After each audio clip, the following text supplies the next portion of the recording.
नवी मुंबईतली एक हृदयद्रावक घटना सगळ्यांचं मन हादरवून गेली आहे। 10 वर्षांच्या चिमुकलीवर तब्बल 2 वर्षांपासून अमानुष अत्याचार होत होते।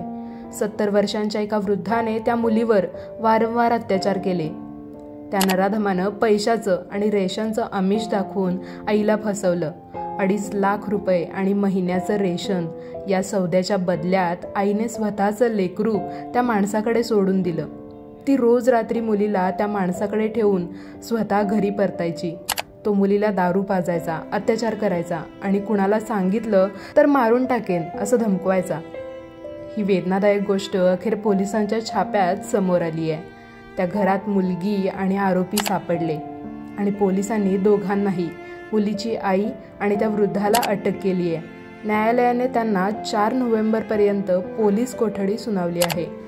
ही घटना फक्त गुन्हा नाही तर माणुसकीलाच काळिमा फासणारा काळ अध्याय आहे।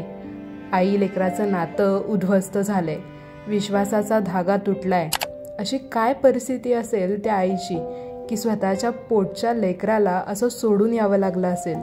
गरिबी, दुर्बलता आणि मोह यांचा हा विषारी संगम समाजाला आरसा दाखवून गेलाय। आणि शेवटी एकच प्रश्न उरतो, आपण खरंच अजून माणूस आहोत का? आणि जिथं गरज आहे तिथं आपण आवाज उठवतोय का?